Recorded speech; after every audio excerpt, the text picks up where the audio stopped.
For the survival state, the second power we will jump into is called the power of attention. And basically, the power of attention is what you focus on, you get more of. This is one of the harder powers because we are doing what is naturally not normal for our brains. Our brains are wired to hunt for the negative. They are wired to say, no, stop, don't. They are not wired to say what you want to see happen. And this power of attention is actually creates the images in the child's brain that we want them to do. When a child is in survival state, they are the furthest from their executive brain, their higher thinking brain as they can be. But this power of attention is necessary in every state. You'll notice that all the powers and skills are necessary. But this power especially is necessary when a child is extremely dysregulated.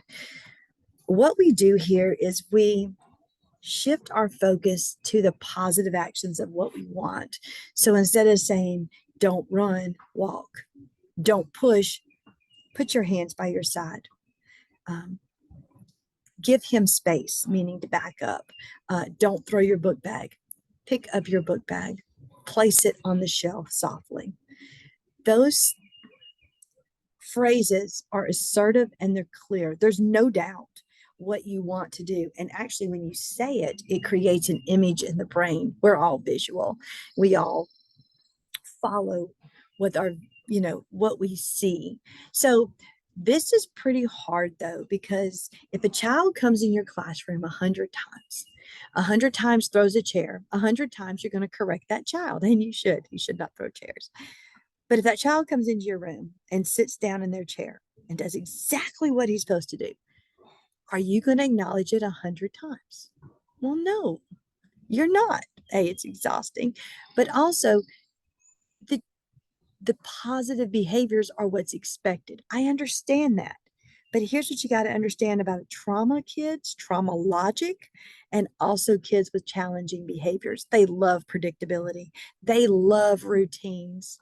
So my question to you is, are you more predictable when they have challenging behaviors? In other words, you're going to explode. You're going to yell. You're going to dance in the flames with them. Or are you more predictable when they follow the rules? It's just natural. Don't feel bad. It's just natural that we react more to the negative because we're survival oriented and that's how we're wired. So this is mind blowing. It is just insane to a lot of us who are raised on love and not raised on survival. Remember, a lot of these kids, chaos is their norm. Drama is their norm. It's their love language.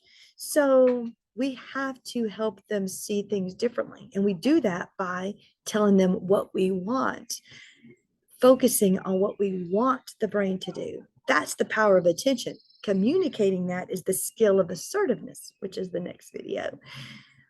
The Gottman Institute, which is a leading authority on relationships with parents and children and husbands and wives, they say for every one negative you hear, you have to have 5 positives. So what's fascinating is that the power of attention is one of the harder ones. Even though it's one of the first skills, it's one of the harder ones. And it's one of the harder ones because it is so against what we're wired to do. So this one's tough. So you've got your rubric.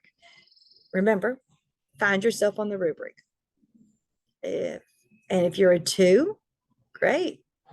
Try to go for a 3 the next day. Try to do it for 1 hour. Make it a focus, make it a priority, especially for your kids who are triggering you, especially for those behaviors that just make you want to quit your job and go work at Taco Bell. Remember that, because the power of attention actually keeps you grounded in what you want. Because as you're spinning in what you don't want, that's when you become emotional, and that's when you lose access to your higher thinking parts of your brain.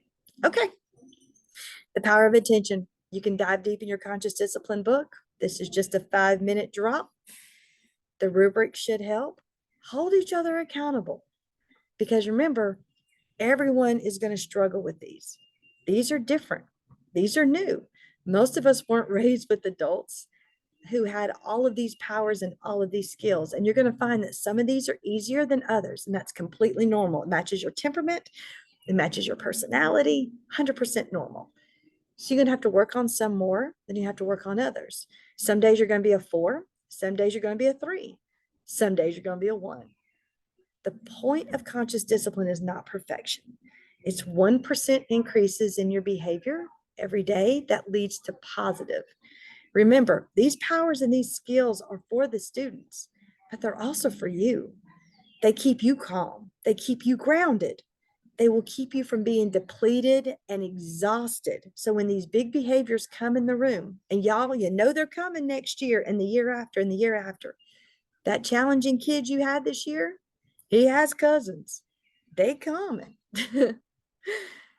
These are for you. These are to keep you sane. So that way, no matter what storm you walk through, you have the tools. All right. I hope these are helping. And again, remember, not in this alone. I wish you well and see you for the skill of assertiveness.